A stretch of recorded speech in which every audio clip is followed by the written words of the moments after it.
Yo, what up, and welcome back to Pnoid News. Man, listen, my boy Outlaw, all right, writes news articles.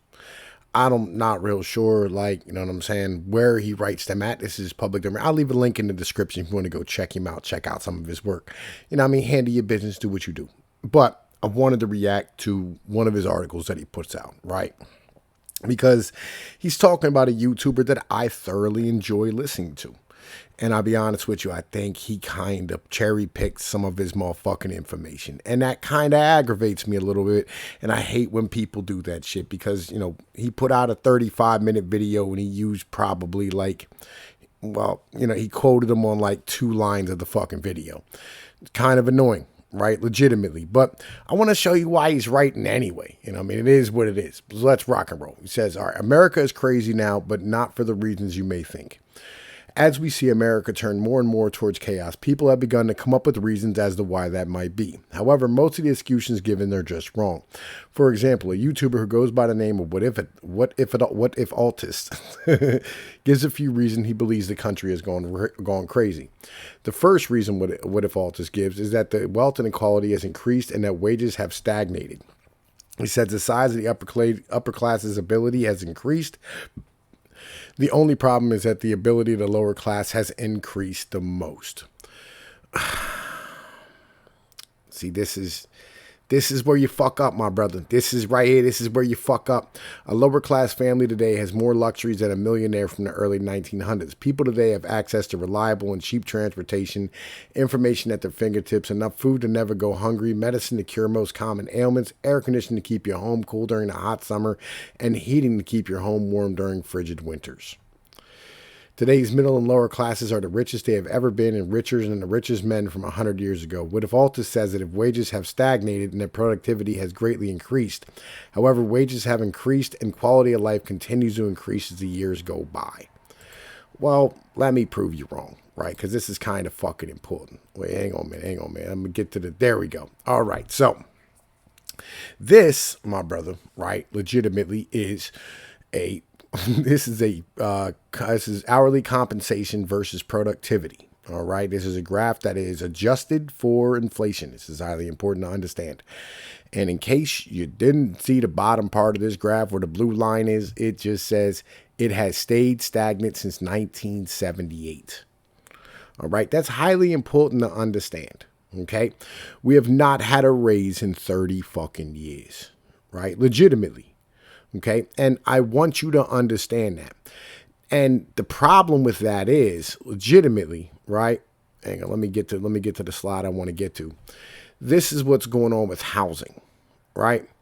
Housing in the same period. Actually, you know what? This is from right here from 78 the whole way up to 2010. Housing has increased by $150,000 on average, right?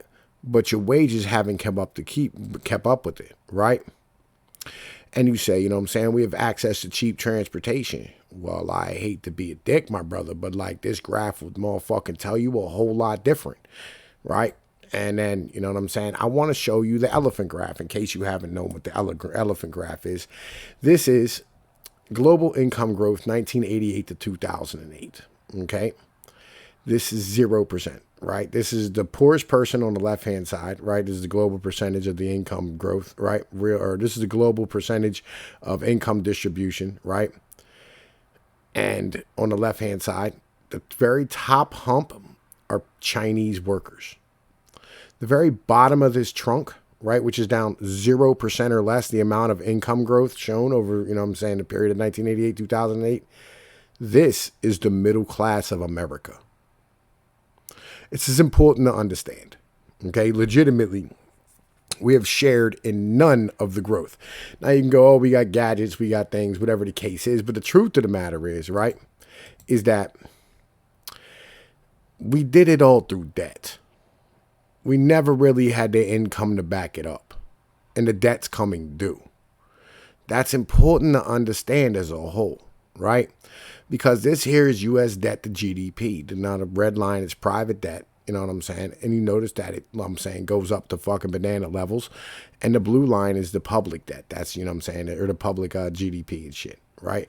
And this is something you have to understand. We're at 300% of GDP as far as public debt is concerned, or private debt is concerned. So everybody just borrowing their way into having these things, you know what I'm saying, that makes life easier for us. And now you're going to stand here and say, right, and this is important to understand for, you know what I'm saying, everybody in general, right, interact, right? You're going to stand here and try to say, right, in that life, hang on a minute, today's life is much better than anyone in the past pretend, and somehow we're worse off is just wrong. Most of the problems like medical and college tuition costs are caused not because of capitalism, because of government regulation and interventionism. Well, all right. Well, medical costs, I'm going to be real with you. Medical costs is something else completely. It has very little to do with the government, or in the fact that the government won't bomb Berlin, right? Because like they won't pay full price for the medications that we pay for the R&D on, right? That's really the problem with most of our medicines, that we're kind of carrying the bag for the rest of the world. And college tuition costs. The reason why college tuition is so high, and I'm going to explain it to you, and you can go, oh man, it's because, you know, the U.S. backs up college debt, and so they just give out all this money. It's not really true. The reason why is because everybody wants their children to go to college because they feel that's the only way they'll have an opportunity to earn a living. 20 years ago, only 20% of the population went to college. Today, it's over 65%, right? That's a threefold increase. That's a threefold increase. That's important to understand, right? And so you're going to have college tuition go through the fucking roof because the demand is out of the roof. That's capitalism. You know what I'm saying? And I understand, like, in the bottom of your joint, you know what I'm saying? Like, I read through your article. This is important to you. You know what I'm saying? It's the left side of politics. Reality is going fully in the desire of gaining power, influence, and utopianism. That's really not the truth. You know what I'm saying? That's not the truth as a whole. Now, the left, yes, the left has gone out of their fucking mind. But the truth of the matter is that you stand there and you say that inequality, right? You say it doesn't lead to, fucking civil war and strife. Well, it always does, legitimately, right? And, you know, there's three people. You know what I'm saying? I think it's Jeff Zucker, or Mark, Jeff Bezos, Mark Zuckerberg, and somebody else. I forget who else it is. Elon Musk, maybe? It might be him. I don't think it's him, though. Right? Either way, they have more money than 50% of the population. Right? And it's really simple. Back in the day when you had Rockefeller and Carnegie and, you know, Morgan, and they stood here and they had all this money, they built libraries and public pools and public services and helped the American citizenry. These people aren't doing the same thing, right? They're not here for God and country. They're out for themselves in the global community, in the global commons.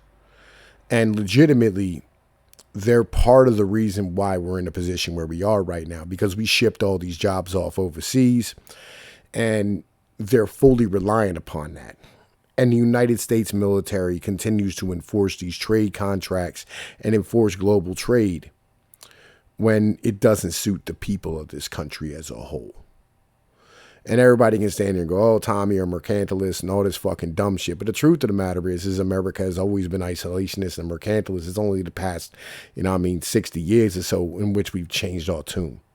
And since we have, things have gotten much worse. And the only reason we didn't, I'll be real with you, right? Because only 6% of our GDP is actually tied to, international trade in the end of the day. And 2/3 of that is Mexico. So when you want to stand here and come at Tom Pease, you want to stand here and come at somebody, I suggest, you do some research and have some actual facts to back up what you're saying. I get the mentality that, people today live better than, kings did 100 years ago, of course. But on the same point, third floor poor Ethiopians have cell phones. There's only 800 million people in this world that starve. It's not about that. It's about the fact that if you had the same money you have right now when you lived in Uzbekistan, you'd live like a fucking king. But the problem is you live in America, where rent's now $1,600 or $1,700 a month, and on average, a normal American is making around $2,500. That's the problem. That's the issue that we're having right now. The problem is it's becoming entirely too expensive to live inside of this country.